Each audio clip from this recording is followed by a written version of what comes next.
Marilah mendengarkan pembacaan Injil pada hari ini. Tuhan bersamamu dan bersama rohmu.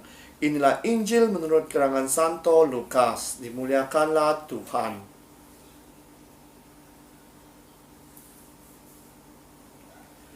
Kemudian genaplah bulannya bagi Elizabeth untuk bersalin, dan ia pun melahirkan seorang anak laki-laki.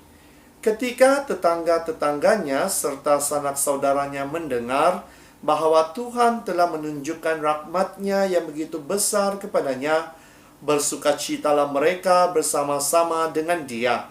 Maka datanglah mereka pada hari yang ke-8 untuk menyunatkan anak itu, dan mereka hendak menamai dia Zakaria menurut nama bapaknya. Tetapi ibunya berkata, "Jangan, ia harus dinamai Yohanes." Kata mereka kepadanya, "Tidak ada di antara sanak saudaramu yang bernama demikian." Lalu mereka memberikan isyarat kepada bapaknya untuk bertanya nama apa yang hendak diberikannya kepada anak itu. Ia meminta batu tulis lalu menuliskan kata-kata ini, "Namanya adalah Yohanes." Dan mereka pun heran semuanya. Dan seketika itu juga terbukalah mulutnya dan terlepaslah lidahnya. Lalu ia berkata-kata dan memuji Allah. Maka ketakutanlah semua orang yang tinggal di sekitarnya, dan segala peristiwa itu menjadi buah tutur di seluruh pergunungan Yudea. Dan semua orang yang mendengarnya merenungkannya dan berkata, "Menjadi apakah anak ini nanti? Sebab tangan Tuhan menyertai dia." Demikianlah Injil Tuhan. Terpujilah Kristus. Saudara dan saudari yang seiman dalam Yesus Kristus, di dalam kehidupan kita setiap hari, memang ramai di antara kita mahu melakukan kebaikan di dalam kehidupan kita seharian. Dan inilah maklamat yang kita inginkan. Tapi kadangkala apa yang kita inginkan di dalam kehidupan kita itu sama sekali tidak terjadi. Tetapi kita tidak seharusnya berputus harapan, karena Tuhan sentiasa menyertai kita, dan inilah janji-janji-Nya.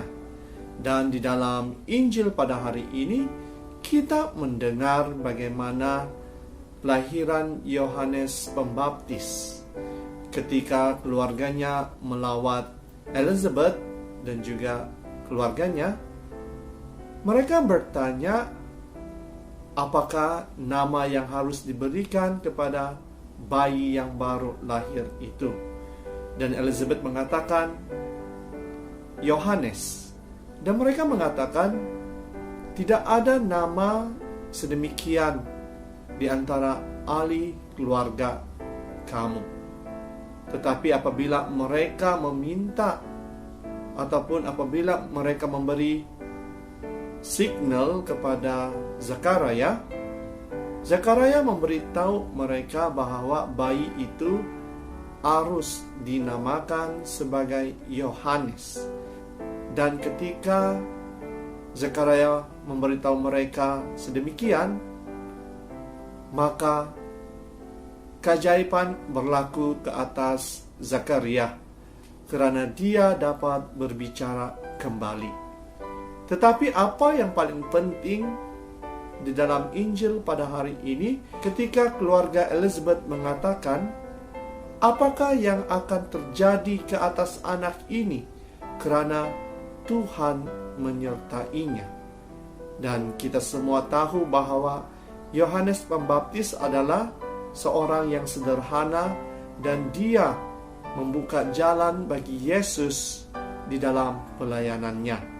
Dan inilah yang harus kita lakukan di dalam kehidupan kita, untuk menjadi ataupun untuk membuka jalan bagi orang lain untuk mendekatkan diri dengan Tuhan.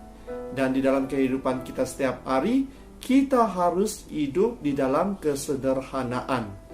Jadi saudara dan saudari, mampukah kita, dapatkah kita menjadi seperti Yohanes Pembaptis? Dan di dalam Injil pada hari ini ada beberapa perkara yang dapat kita pelajari.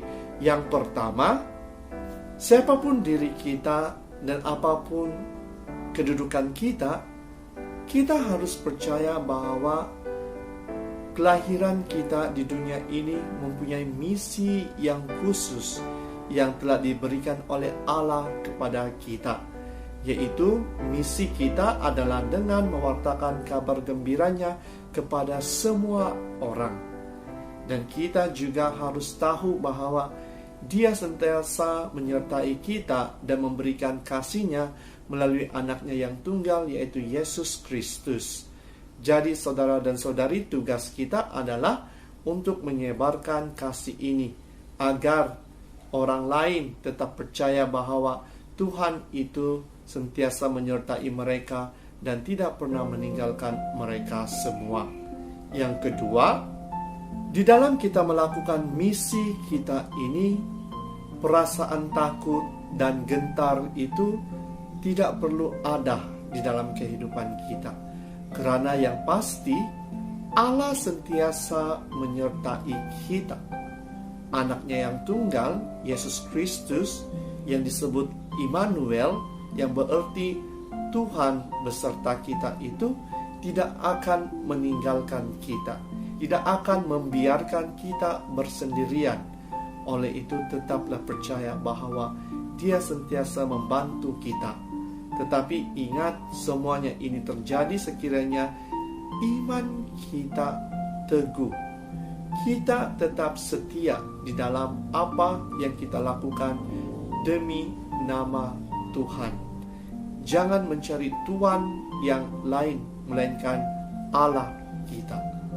Jadi saudara dan saudari, sekali lagi, marilah pada saat ini, di masa kita menantikan kelahiran Sang Juru Selamat kita ini, kita sudah bersedia dan memberi ruang di dalam hati kita untuk Dia tinggal bersama-sama dengan kita.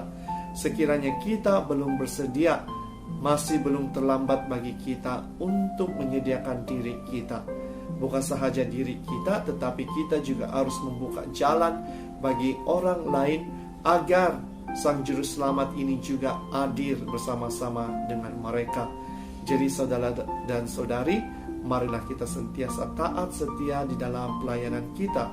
Semoga Tuhan akan memberkati kita selalu. Dalam nama Bapa, Putra, dan Roh Kudus.